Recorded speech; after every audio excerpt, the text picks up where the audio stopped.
everyone. So we are back to being dollar savvy, and everyone would recognize a familiar face, Gregory McGuire, retired economist. Gregory, you're retired. That's part of the subject that we will discuss today. And you met him first as CEO of Nice Beverages. Nice Beverages, and he is the owner, creator, chief cook and bottle washer and producer of McKay's Rum Cream. Remember that from the last time.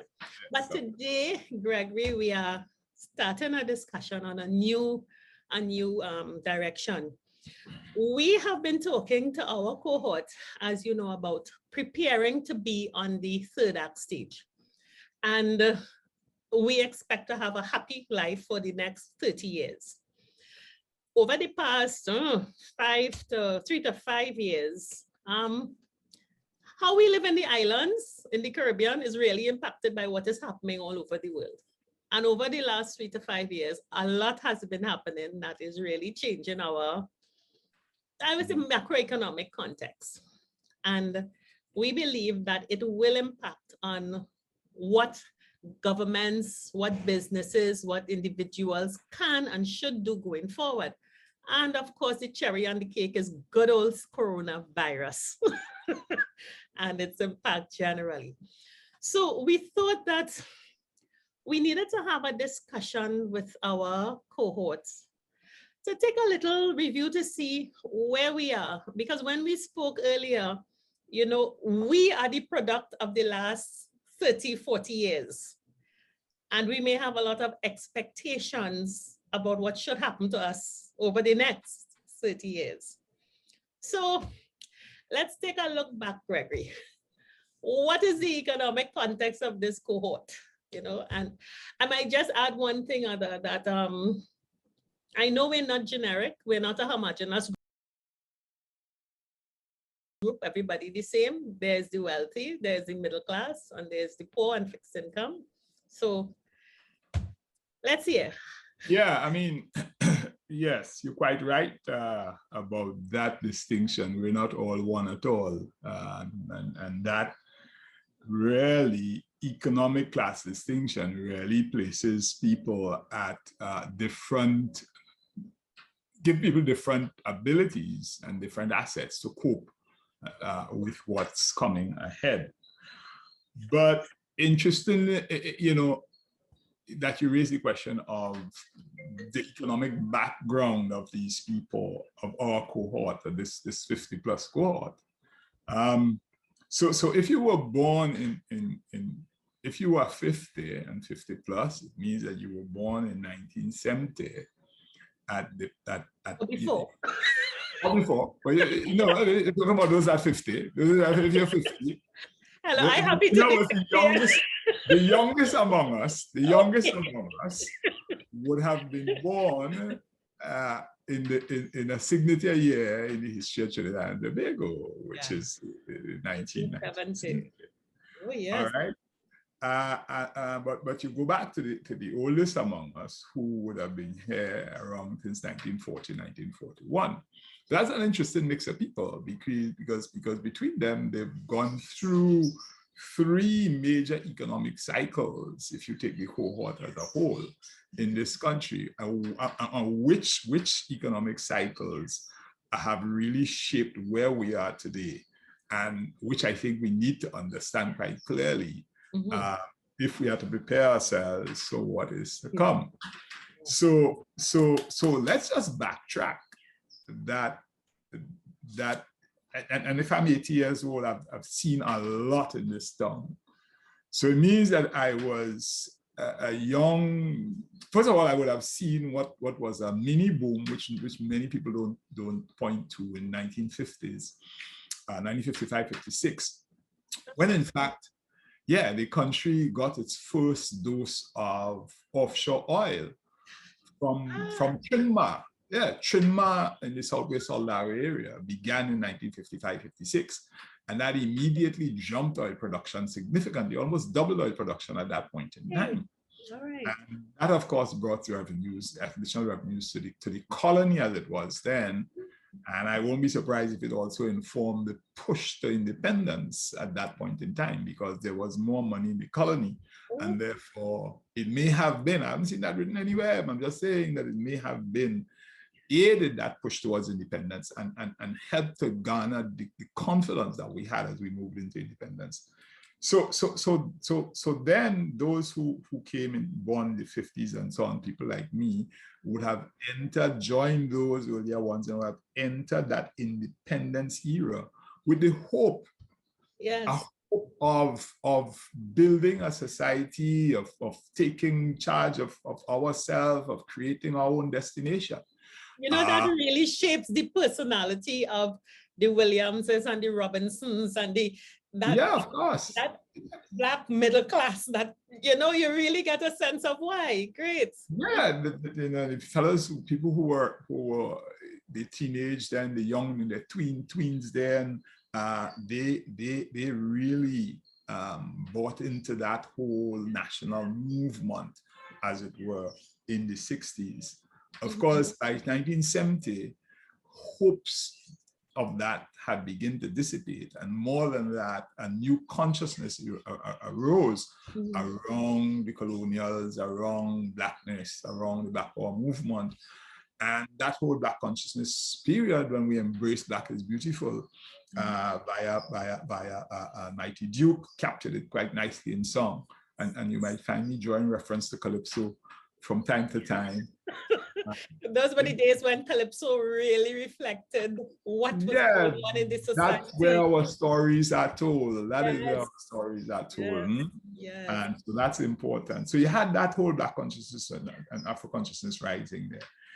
And which brought us quickly, and I'm just going to run through some signatures that I think speak to what was happening in the macroeconomy and what's happening in society. And the next one would bring me to 1973, early 1973, or was it 72? When Dr. Williams gave his famous, like a bridge over troubled water speech, I shall lay thee down, and decided that he was going to call it quits and so on. And there's all kind of background stories around that. Yeah, he's playing smart and so on, all that kind of story. Bottom line is that the economy itself was on the brink, and I suspect he was tired. And at that point in time, the independence movement and even his policies about national ownership and public participation and involving the small man in earning a stake in the economy, that could not take off the ground, because in 71 to 73, it just didn't have the resources to do it. But you know what? I think here's where we began to believe that God is a tree. Because from 1973, OPEC, oil price increase, combined with oil production increase with offshore finds in Teak Salmon and Pui, brought a whole new dimension to the thing. And by 1975, money was no problem. And that was a theme. Money is no problem. So the 70s saw the birth of the welfare state in Trinidad and Tobago. And that's why it's so important. It began to see the birth of the welfare state. So young ones like you don't know anything about paying for public transport and stuff. You know? Yeah. So free university education, Yep, all of these things, free secondary education, schools like rain being built all over the place and so on, and everybody just walked into a secondary school and that type of thing. So money is no problem, and that pervaded the society with the growth of the welfare state coming up to 1981-82, when, of course, Chambers, recognizing that incomes were falling and that expenditures were rising. In fact, the famous Rick Bob report of 1978 warned the country that the growth in expenditure was not sustainable. 1981. And asked 1978, Bob wrote this in 1978, but of course, was a big oil price increase in 1979 and a huge increase in production as well. So that went through one year and went through the next, as money continued to run through like a dose of salts, according to Michael Manley. But in 1981, Chambers sounded the first warning when he said, "FET done, back to work." Wow. And I think, unfortunately, as a society, we did not embrace that as well as we embrace money is no problem. We FET done, back to work. Our response to that was that Chambers done see. You know, and Stalin even at that time appealed to Mr. Divider to run something. So even in the context of the welfare state, you still had Stalin saying, "Mr. Divider, run something." Why? Because I can remember Skinner Park, Gregory. Yes. All those things that we were having fun and jumping and putting hand in the air and whining. Yeah, serious messages were being sent to us. You know, serious messages. Yes. So that what Stalin was seeing was the great divide kind of getting worse in the society, where, notwithstanding the fact that the poor was receiving the benefits of the welfare state, yet still all the make-do jobs and so on, it's just subsistence level living, while at the same time the techno, what they call the techno, what was it called? Technocrats? Not the technocrats, what's the word I'm looking for? Or the tender entrepreneurs. Okay. Yes, those who live out of government contracts and so on were making a mint, and the merchants as well, in the context of a society that was now steeped in consumerism, were also making a killing, and therefore that created that divide between the rich and the middle and the lower classes of the people. You know, and so it's not surprising that the two next significant dates would have been 1988. When we were forced to go to the IMF, because finally money ran out and money became the problem. Yeah. And of course, the social tensions in the society began to build, the pressures began to build, leading to the 1990 coup. So all these things are very, very relevant that you look back now, as I am, a old 66-year-old man, you look back now and you've been through this journey and you recognize how the dots and how those dates are hanging together, you know? So we overcame that.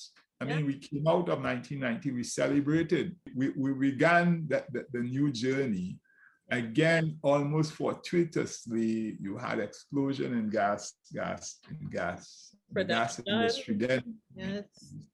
And that really— What is that training again?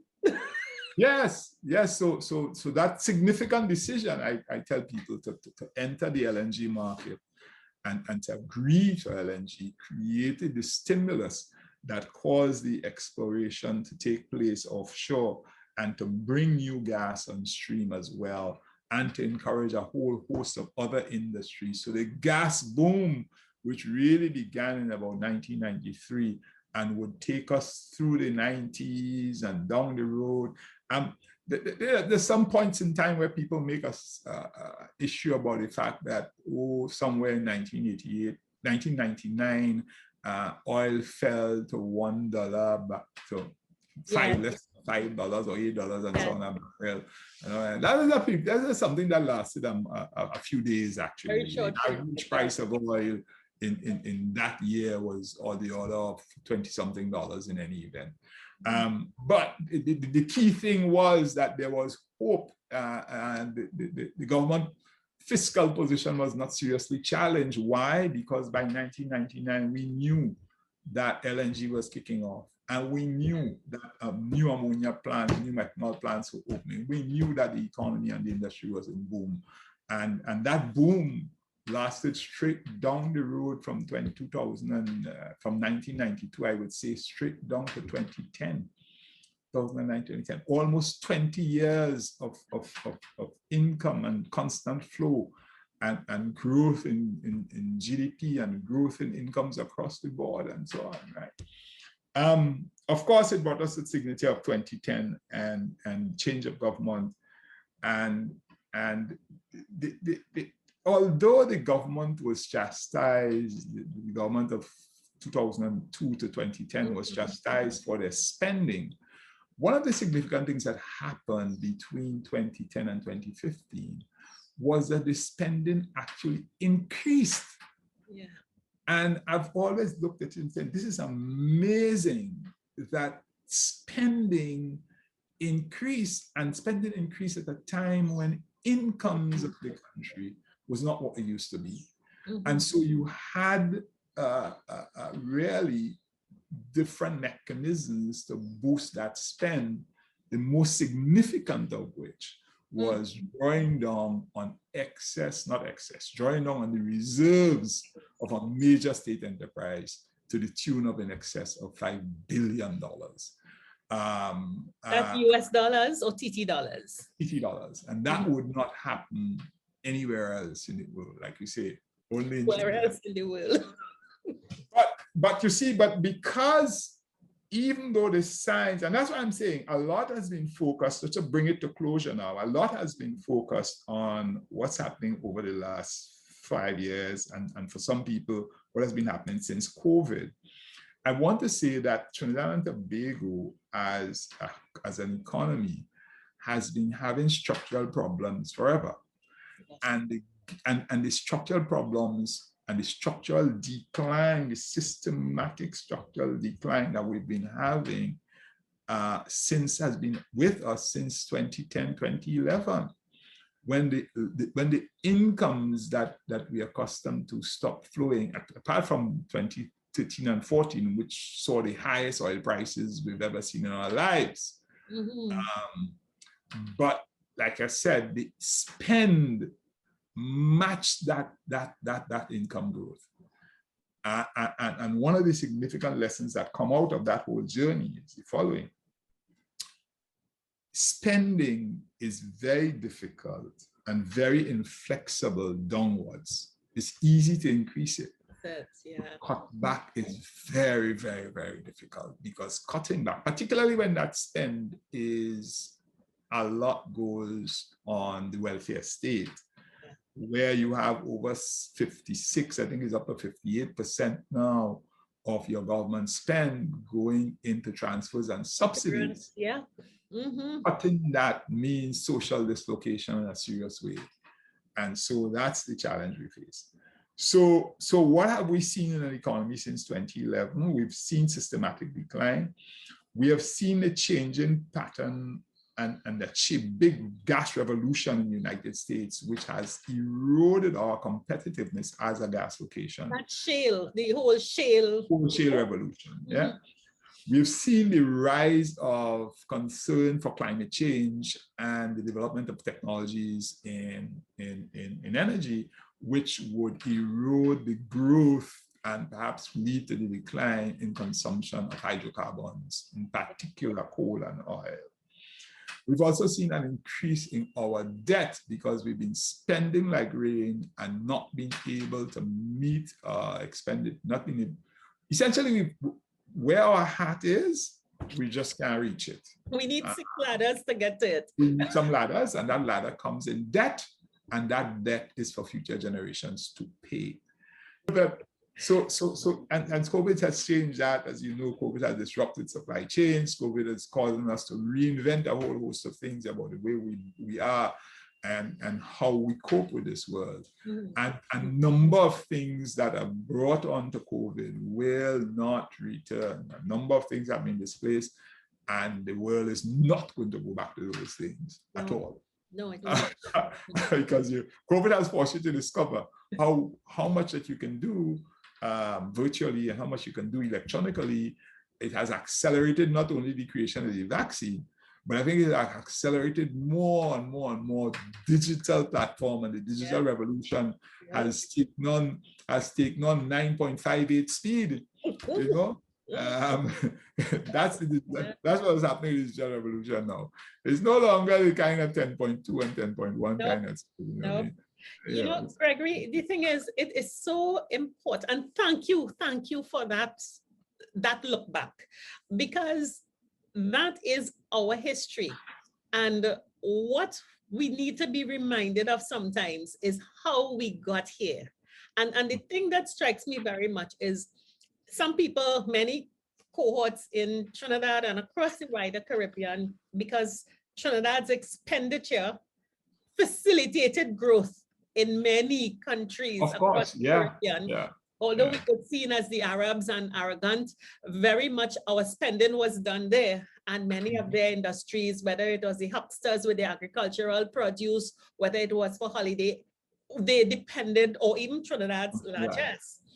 And the thing about it is that while I am absolutely a pro-business person, many successful business people were as enthusiastic feeding at the government trough as were the civil servants, the huge public sector, which I include state enterprises and state companies and all of those, as were the European CPEP and the fixed income persons who got their pensions raising, and the hustlers who knew that I could make a shoe, be a drag brother, make a dress, cook some food, because the population was being carried by government expenditure. So we have probably many self-made persons, yes, you're self-made, who went into markets that were really presented for them. And at today's juncture, when we begin to look forward to see, so how do we move forward now that our wonderful cohort is moving into the next 30 years, this is the 50 to 80, I wonder if we are realistic about our capacities and what is likely to happen in the future, given that the context is all changed. One of the things we have to be conscious of as we hit this stage is what one of my mentors used to call the advent of the 5 dragons. I'll never forget it, because this was, I had invited this particular mentor to my 50th birthday party. He was out of the country and he couldn't come. And afterwards he called me and he said, you know, I'm sorry I couldn't come, but there was something that I really wanted to say, not only to you, but to all your friends and cohorts, because I'm a little bit ahead of you guys. I wanted to say this to all of you. And his words was this: be conscious of the 5 dragons. The 5 dragons are those things that are going to cause major stress for you when you enter this cohort, right? The first, of course, is health, which, if you're lucky, you will go through fine. A lot of us are not so fortunate, and health can be a major and significant challenge. The second dragon is house maintenance. So you realize all of a sudden that you're now 60, that you purchased the house when you were 25 to 30 on average. So the house is 30, 35 years old. And one rainy season, you either hear the galvanized flapping, or you hear... That's right. And the cost of replacing the roof is the same thing as the cost of that you paid for the house 30 years ago. Yeah. Dragon number 2. Dragon number 3 is your car maintenance. So you got accustomed to driving, probably like me, you probably grew up driving a Mazda 323, and then you migrated to a Mazda GLX, when those days Mazda GLX was the car to have. In today's SUV. Yeah, today's environment is a big SUV. Today's environment, they go for an old Audi and so on and so on. The point is that dragon number 3. The company bought too. And well, that's the other thing, eh?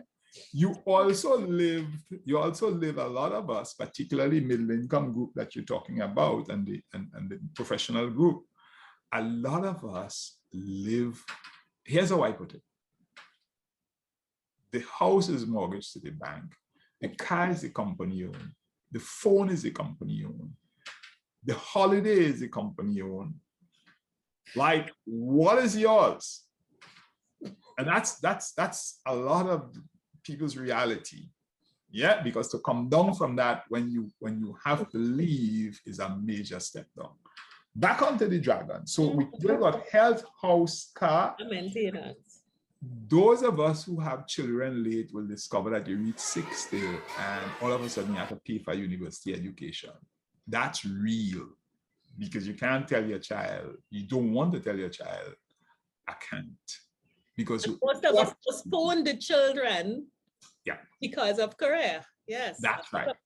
So you can't now come and say I can't, because you know you should be able to. And then, of course, some of us still have elderly parents, and we got to foot the bill because they did foot the bill for us. So I'm saying that when you reach to this cohort, those are some of the realities that you face. And therefore the question is, have you prepared yourself income-wise to take care of those things? And if you have not done so, what should you do now? Because it's unfortunate that you didn't do so. You know? And what is the outlook, I guess, is what you're asking. Yeah. Because this was built on government. A lot of what we have was, we know, we grew up on the welfare state, para-welfare state. It was subsidized. Yeah. So what do we do? What do we do now? Of course, we would have heard the news last week, or in the Senate or in the House or something, around the state of the National Insurance Board and National Insurance Fund and so on. And the pensions and the fact that the National Insurance Scheme may be bankrupt or certainly not sustainable unless some move is made with respect to increasing contributions. Yeah. Or and pushing back the retirement age. Back the retirement age and so on. And I think that is a fair indicator of the state of the economy and a reality that this cohort must now face, as well as those who are younger and coming on and emerging into this cohort, a reality that we must always bear in mind. So yeah, so I think where we are now is to say, let's just try to quickly summarize that, is we grew up with a welfare state. We grew up in the state with the state bearing the burden. We grew up with money is no problem, so the problem is money, to back the money is no problem, kind of thing. And because we've been facing a systemic decline, it's not going to be reversible easily. And I think we've now settled, we're getting into that state where economy is going to settle at a lower equilibrium.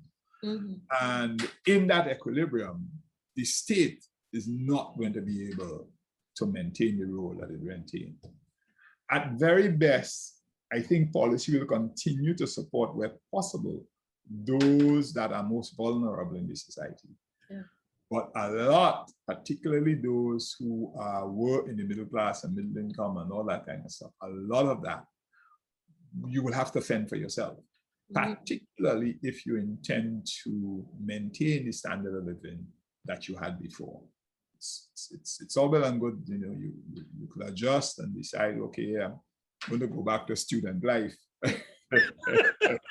But you have the children in university and you have the parents. You have the parents, you have those dragons to face. So I don't even know that is an option. Absolutely. You know? An option, yeah.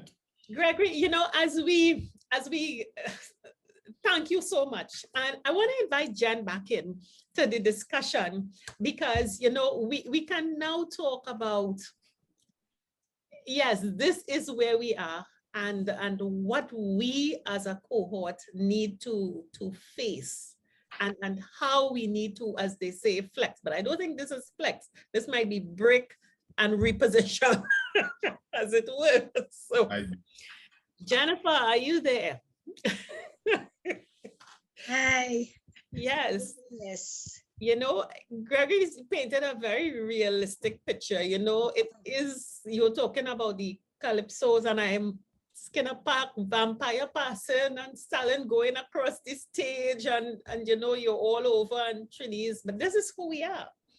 But the future is going to be very different. And this is one of the reasons that CONEC-TIONS really wants people to be dollar savvy. Jan, what are some of your thoughts or questions? Actually, listening into Gregory's talk, I especially like, you know, coming down to the end of this chat about the dragons. That's so real. And Gregory, that's, I mean, we are aware of it.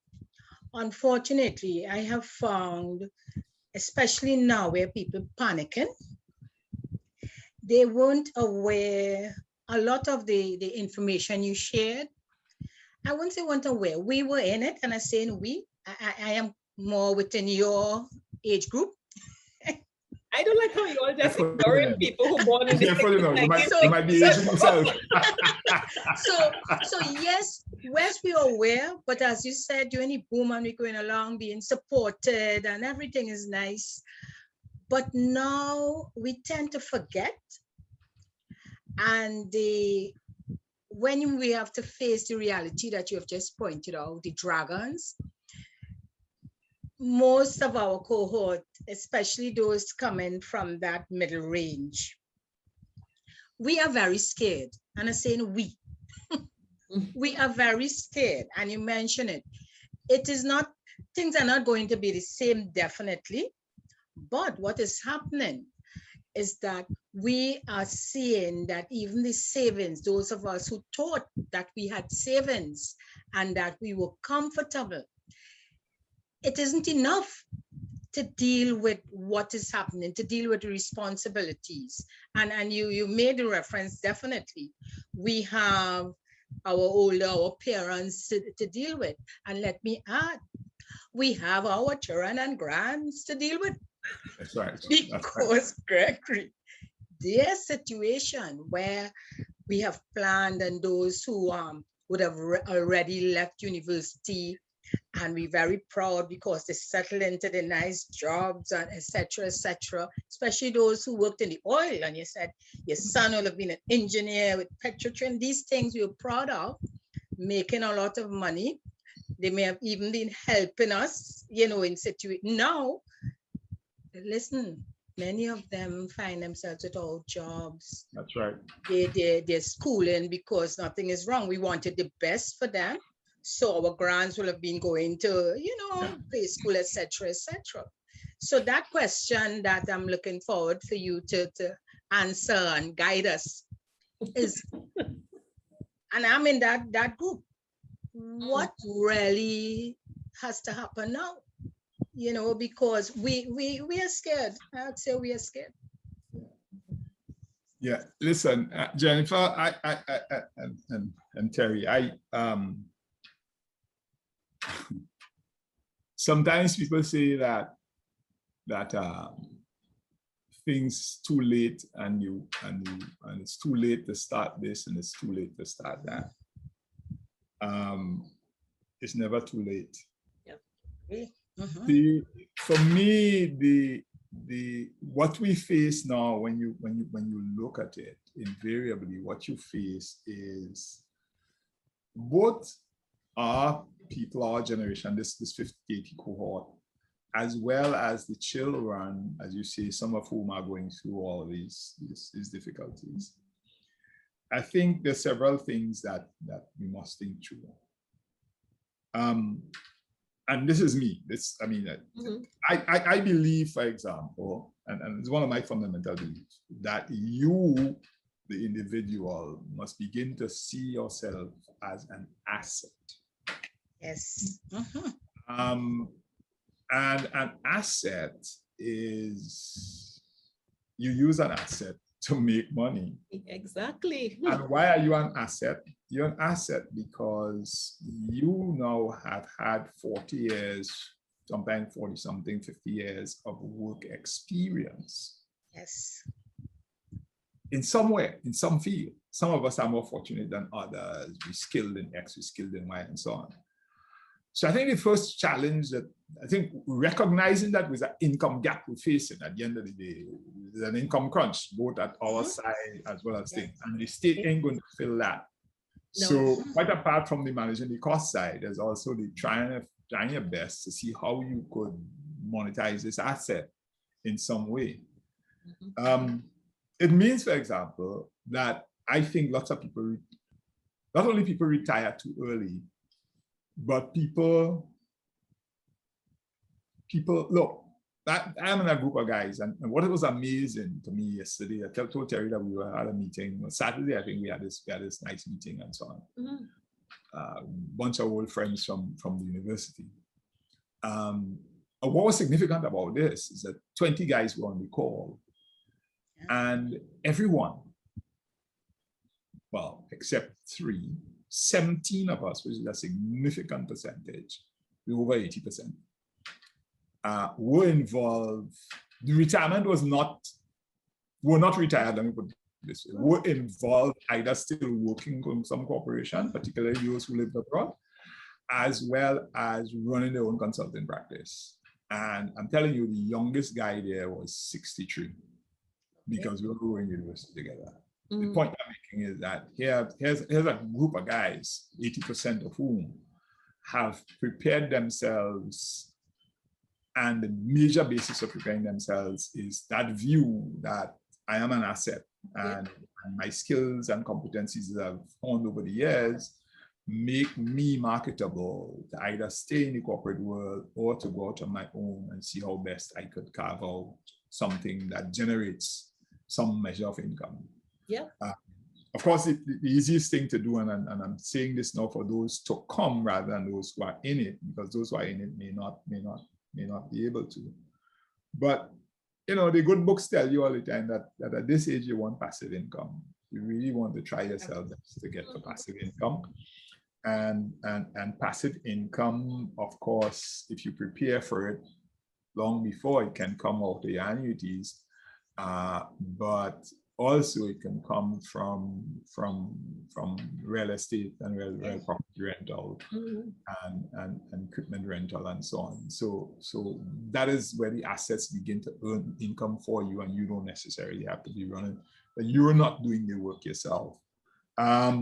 So outside of that, I don't try to prescribe to people where they need to go. I say let your creative energies work for you. I really let your creative energies work for you, because there is something out there, and there are things out there that you can find and you can make the best of. But a mindset change is required in my mind, as well as belief in self. You see, a belief in self is required. You don't believe you could do it, and you don't believe you could do things, and you don't believe you have the capacity. Well, you know. Absolutely. But sitting down, as my mentor used to say as well, sitting down and letting your toenails grow is not an option. It's not an option. Okay. So let me give credit where credit is due. The 5 dragons, I don't know, but the 5 dragons I learned from Trevor Farrell. Yes. And Trevor is one of those people who helped create me. And I really give him credit for giving me those insights at that landmark age of 50. Yeah. Gregory, I want to really, really thank you. You've fulfilled my mandate completely.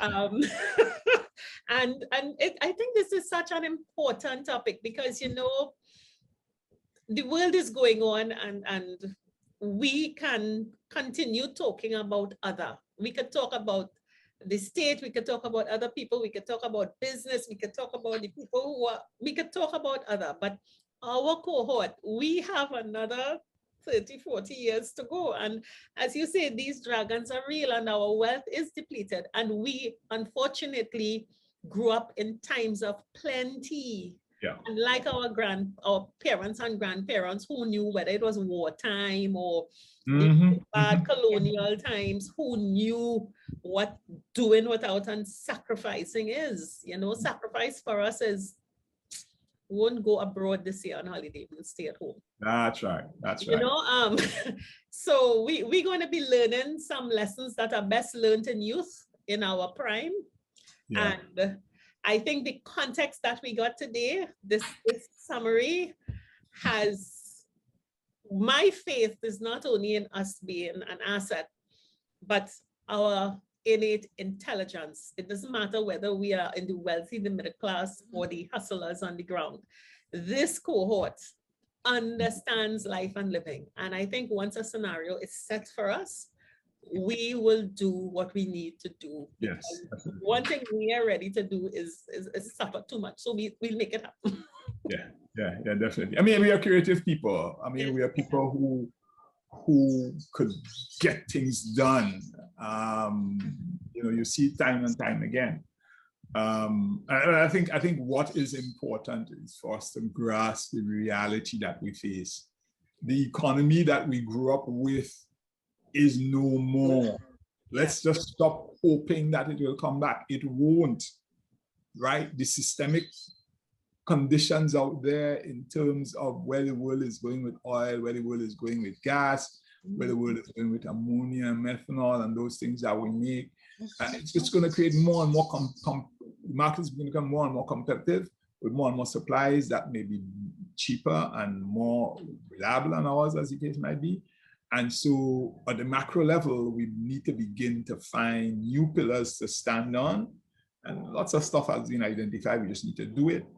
And at the micro and individual level, we just have to make serious adjustments to the way we live and the way we provide for ourselves and our families for the future. And that may take us, like I said, longer in the working world. It certainly is going to make a much bigger effort at savings and investment. And I'm not referring here to buying Lotto nor to DSS. You know, we want to avoid. It's the long, hard way. Stalin said it. Black man in general don't get nothing easy. You know, you've got to work. And you got to put that effort out there. Yeah, so that would be my kind of closing thoughts there. Great. Gregory McGuire, thank you so much. You're most welcome. I will look forward to having you back on again. As I said, I want to talk to that group of people, that community. Give me a shout. And I will. Thank you so much, Gregory. And yes, we'll remain positive. Sure. Good. Take care, folks. Bye-bye. Bye-bye. Thanks.